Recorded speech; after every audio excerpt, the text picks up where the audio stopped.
We are in the second farm. This farm we keep mostly goats and cows that are milked. Here, the goats that stay here are the goats that are ready for slaughter. We have a few sheep, but the few sheep are also ready for slaughter. So this is where most of the grass, the natural grass, grow, and this is where we harvest most of the natural grass. The grass down the other farm is mostly planted grass. Why did I switch from corporate life to livestock? I feel like it happened gradually. So now I'm keeping my animals, and now they are making sense.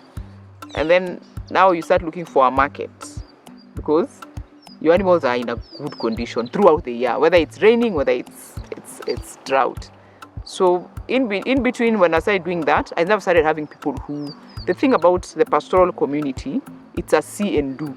Like if you bring them a concept, you need to do that concept. And that's why if you see most NGOs, when they come to pastoral communities, they do a model farm. Because for them to see is for them to believe.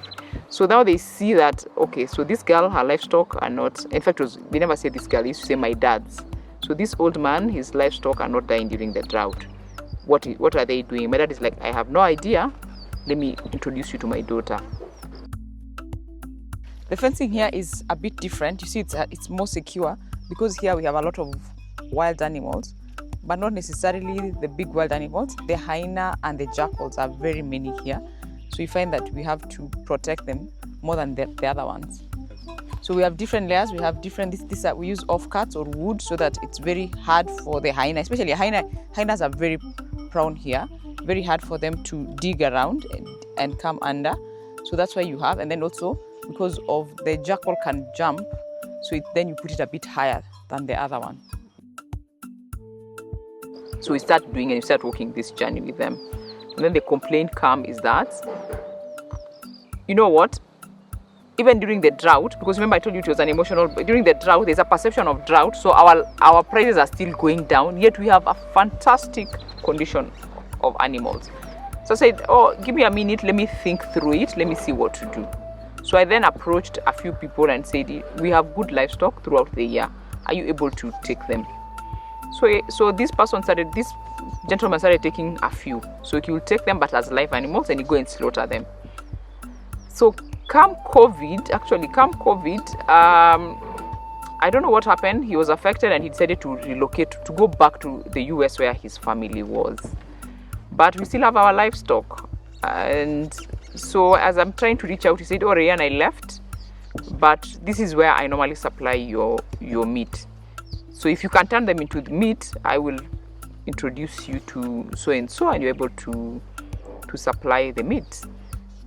So I go reach out to this person, it's late, yes, but I want it in meat. Remember that time, I only have livestock, so I need to look for a place to slaughter it. I don't know what permits go through slaughtering, but in between I figure out. So we start using the community slaughterhouse in Mashuru, and this person, of course, is okay with the animals.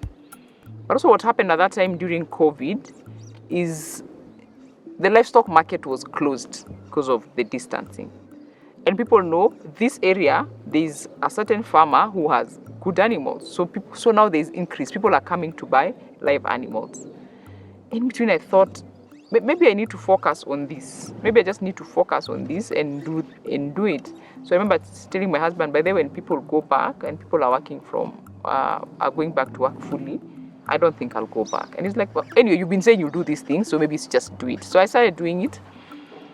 But came the challenge now of, it's a community slaughterhouse. It's run by a community. So we need to figure out how do we then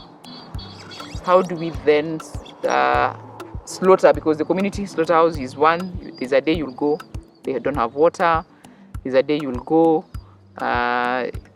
someone had booked so you can slaughter, or the day you go, the people who are slaughtering yesterday slaughtered a lot of animals, so they have a lot of money, so they drank silly, so they can slaughter your animals.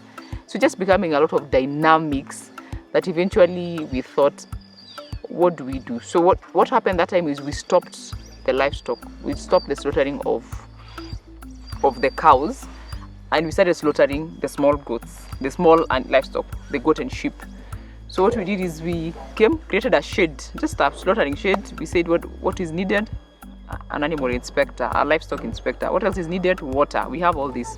We just started slaughtering, and the business just took a different angle at that time. We started now slaughtering just goats and sheep, but it was such a funny way, because first I had to look for the orders before we slaughter, because where are you slaughtering, where are you taking them? So I will go approach a few friends and say, listen, if you can come together as 4 of you, you could buy a full goat, and that goat will be divided into 4, and then I'll bring them to you.